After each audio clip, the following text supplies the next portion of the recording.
Graduates from the Faculty of Sciences, it's such a pleasure to be able, albeit at distance, to offer you my congratulations on your graduation from the University of York. Graduation ceremonies are perhaps the most special part of my job. They mark the creativity, the energy, the passion and the sheer hard work that you, our graduates, have put into your studies. This year they mark something else too, your resilience and determination. It wasn't easy after lockdown to adapt to learning and revising and then to being examined online and at distance. You rose to that challenge. I salute you for that and for all the efforts you've made in the last years. Let me say on behalf of all my colleagues how proud of you we are. I'm sure your family and friends are too. Normally at this point I would call on my colleagues and on your family and friends to summon up a raucous round of applause. So I hope that wherever you are now engulfed by claps, cheers, whoops and hollers of congratulation. I hope that behind me you can make out a little of our campus, the lawn, the pond and the extraordinary yew trees that comprise the quiet place behind Heslington Hall. 60 years ago, there was no university here, but your university is already regarded as one of the UK's best and has an outstanding reputation worldwide. All the measures we routinely use on the quality of teaching, excellence of research, prospects of graduates, economic impact, they all confirm that strength, that reputation, that quality.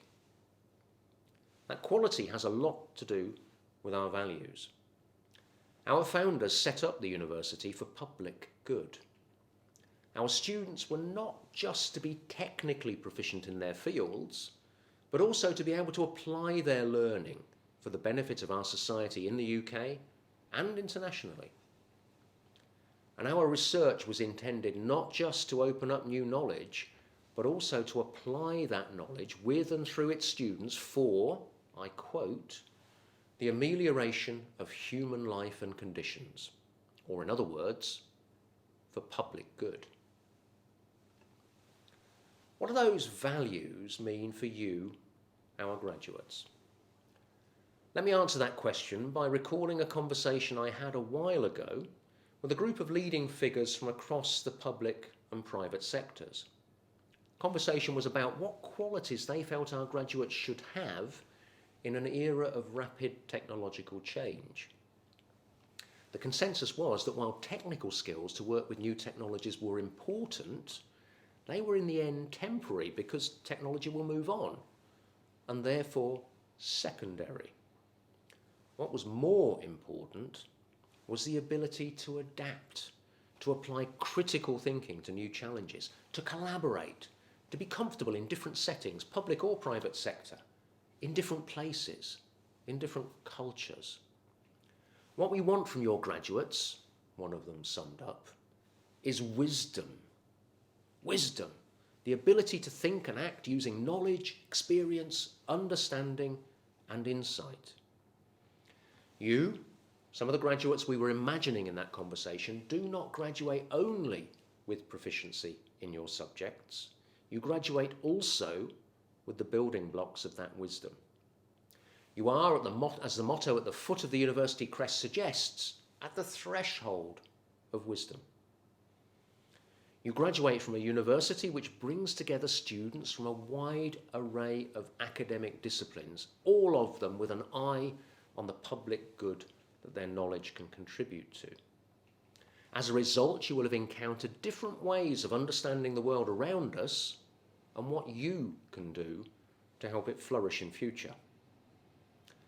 And you will have got to know fellow students from all over that world. Our students hail from over 140 countries. We're a meeting place for students local and international to exchange the ideas, experiences and values they bring with them from different parts of the world. That exchange between students from different backgrounds, different places, happens within the classroom, but also beyond it. We are fortunate through our students' unions to have the richest variety of student societies and activities of any university in the UK. We cater for pretty much any shared interest you could imagine.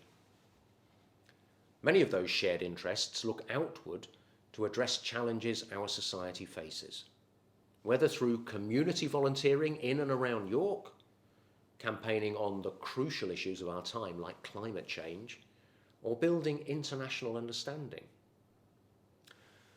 The breadth of perspective that comes from being part of such a multidisciplinary, global, and socially committed community is an asset that you, our graduates, will take with you as you develop your careers. And it will also be an asset for the organisations you go on to work for. That breadth of perspective nurtures wisdom, and that in turn becomes a powerful platform for public good. All that, in this most extraordinary of years, is all the more important. The pandemic we're living through has had a terrible impact on our health, on our economies, on the education of our young people. Many of those impacts have sharpened existing inequalities, both within countries and between richer and poorer parts of the world. We face, as a result, an enormous challenge of recovery and renewal. You will be central to that challenge. As you set out to meet it, we want to hear from you. We look forward to hearing about the ways in which you use the skills you've developed through your degrees, but also the wisdom you've built through your wider experience here at York. We look forward to hearing about how you use that wisdom to build your own careers, but also to make your contribution to our founding principle, the amelioration of human life and conditions. We look forward to hearing about your contribution to the public good that's a special feature of being part of our community at the University of York. Please keep in touch. Now, if this were a standard graduation ceremony, I would now be calling on you, our graduates, to clap, cheer, whoop, and holler for two groups of people. First, our staff at the university. Our lecturers, of course, but also everyone else who's supported you in your time at York.